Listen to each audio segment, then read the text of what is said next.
Soyez les bienvenus dans votre journal du mercredi 6 juillet 2022. Le président des départements de France était en visite en Vendée ce mercredi.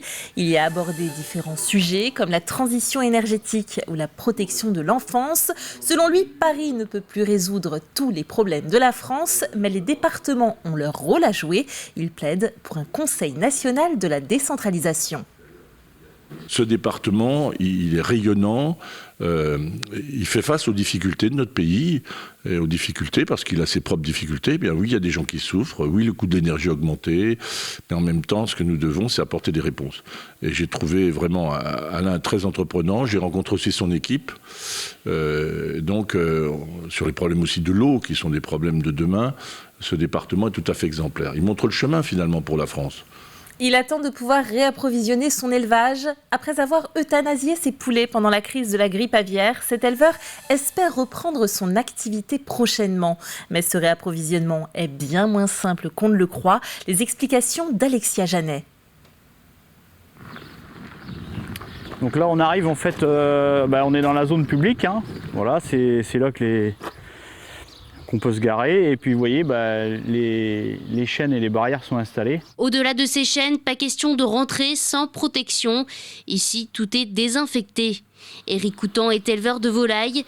Touché par la grippe aviaire il y a presque 4 mois, il a été contraint d'euthanasier ses 44 000 poulets.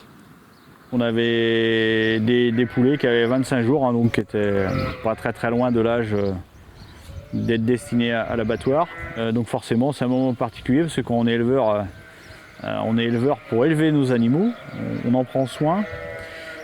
Donc là il faut inverser un peu le logiciel pour passer à l'étape euthanasie. En Vendée, 11 millions de volailles ont été abattues cette année en raison de la grippe aviaire. Cela fait donc près de 1500 exploitations à repeupler. Un réapprovisionnement qui s'échelonne par zone, mais pour cela, il faut suffisamment de canetons et de poussins, ce qui s'annonce particulièrement compliqué, notamment pour la filière canard. Ce qu'il faut savoir, c'est que la filière canard, c'est une filière, la région Pays de Loire est premier producteur, et la Vendée est premier producteur de la région.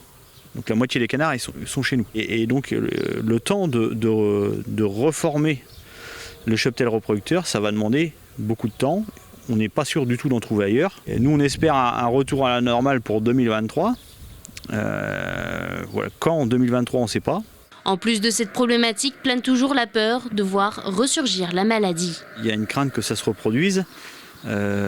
Évidemment, il y a un plan de bataille de suivi qui est mis en place, qui va être renforcé sur les questions de biosécurité, sur les questions de suivi des troupeaux, donc avec des analyses régulières des troupeaux, sur les questions des audits de biosécurité, sur aussi la question des transports, parce que il y a beaucoup de choses qui ont fait que ça s'est diffusé de façon importante. Donc en fait, on va franchir aussi une étape en termes de biosécurité qui va être du plus. Par contre, aujourd'hui, ce qu'on regrette nous, c'est que le vaccin, il soit pas disponible. Alors que certains éleveurs ont déjà commencé à remplir leurs bâtiments, il faudra attendre encore un peu avant de vendre les volailles et reprendre une activité à peu près normale. Une situation qui bien sûr impacte les sous-traitants de ces élevages, les abattoirs. Ils subissent actuellement de plein fouet ce coup d'arrêt et n'espèrent pas de reprise complète avant le mois de septembre, le temps que les volailles arrivent à maturation. En temps normal, on doit abattre 5 jours par semaine. Actuellement, on a une activité qui est limitée à 2 jours par semaine. Depuis à peu près la mi-mai, nous n'abattons plus aucun lot originaire de Vendée, puisque depuis le début du mois de mars 2022, les mises en place sont réglementées et sont interdites en Vendée. Donc nous bénéficions de l'aide d'éleveurs en dehors de notre zone vendéenne, qui nous apportent quelques volailles que l'on peut donc abattre 2 jours par semaine. Donc on est à peu près à moins 70% en termes d'activité, avec malheureusement pas mal de gens qui sont en activité de chômage partiel. Depuis lundi, le port à sec de Port-Olona est officiellement en fonction. Concrètement, il s'agit d'une structure qui permet de stocker des bateaux sur plusieurs niveaux, 112 pour cette première tranche, et de les mettre à l'eau à la demande. Un système qui pallie au manque de place à quai, parfois plusieurs années d'attente, et qui s'adresse aux bateaux à moteur de moins de 8 mètres de long, ce qui représente environ 50% de la clientèle. Ça permet de sortir le bateau après utilisation, de le stocker, de le remettre à l'eau à la demande du propriétaire avec un préavis simplement de 24 heures pour l'utiliser. Donc c'est un bateau qui ne subit pas les affronts de l'eau salée et puis de la saleté et puis en plus des vols et autres choses, donc qui est gardienné à sec et donc qui nous permet sur un espace relativement réduit de pouvoir stocker aujourd'hui 112 bateaux dans la première tranche.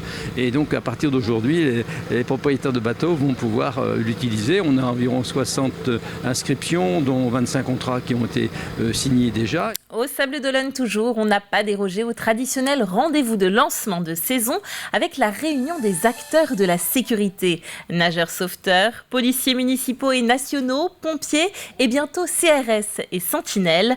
Ils sont prêts à faire face à la multiplication par 5 du nombre de résidents sur le secteur. On écoute le maire de la ville. Ce sont les mêmes effectifs sur les plages parce que nous connaissons les besoins pour assurer la sécurité de nos 22 km de côte.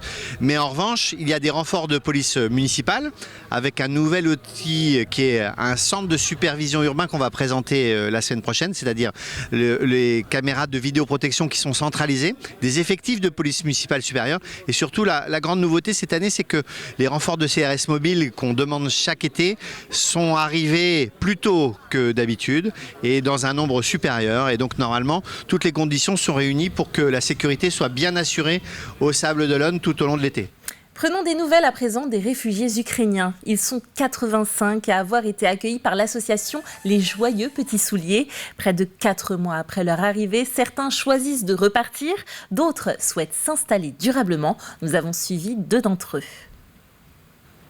C'était le 6 mars dernier. L'arrivée de familles ukrainiennes fuyant la guerre, les sirènes et les bombes.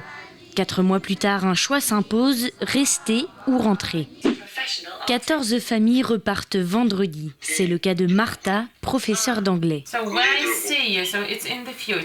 Elle a quitté l'Ukraine avec ses 2 enfants, pensant trouver le calme pour seulement quelques semaines. Mais 4 mois se sont écoulés sans que les enfants ne voient leur père. La famille retourne à Lviv vendredi pour le retrouver et préparer la rentrée des classes. Un choix loin d'être évident.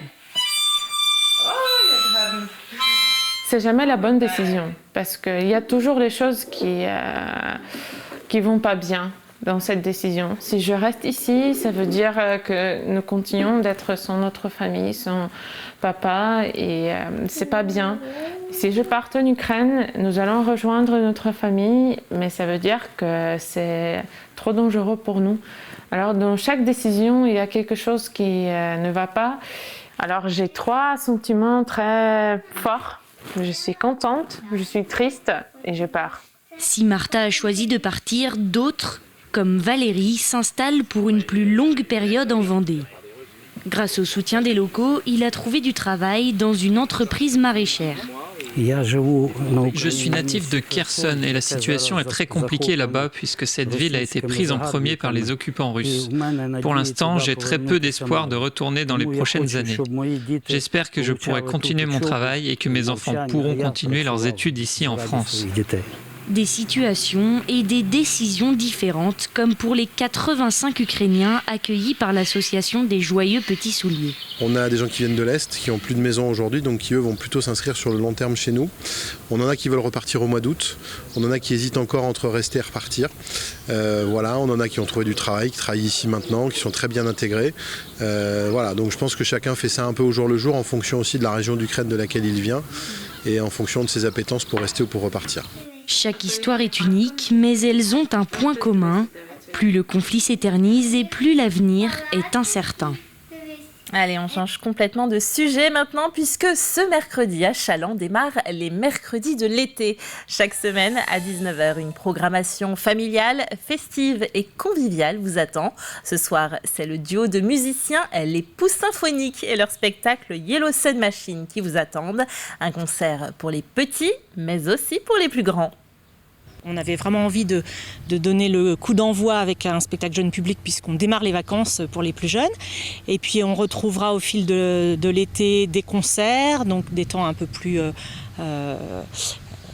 d'écoute, de concerts traditionnels au sens musique, on vient boire un verre, etc. Et puis du théâtre, par exemple, la semaine prochaine, le 13 juillet, on accueillera un Molière en carton, du théâtre de rue, complètement burlesque, complètement accessible à tous, y compris quand on ne connaît pas Molière.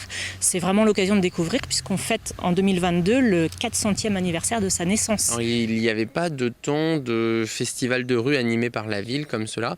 Notre souhait à sortir hors les murs, c'est aussi aller avec la culture à la rencontre des gens, aller avec l'événement à la rencontre des gens, plutôt que d'avoir de la culture en salle. Donc c'est une volonté aussi de démocratiser la culture. Il y avait des offres très intéressantes précédemment, mais en tout cas on a voulu développer cette dynamique-là sur l'été, la période où on peut sortir puisqu'il fait beau. Et ça se passe donc chaque mercredi soir au jardin de la Coursaudière de Challans. Les spectacles sont gratuits. À noter qu'ils seront annulés en cas de mauvais temps. Et le temps justement de ce jeudi, il s'annonce tout aussi ensoleillé que ces derniers jours. Regardons la carte. On annonce jusqu'à 30, voire même 31 degrés dans l'après-midi.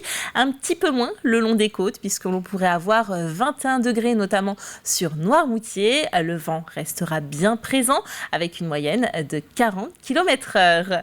C'est la fin de ce journal. Merci de l'avoir suivi. Vous pouvez retrouver tout ce journal ainsi que les reportages en replay sur notre site internet tvvendée.fr.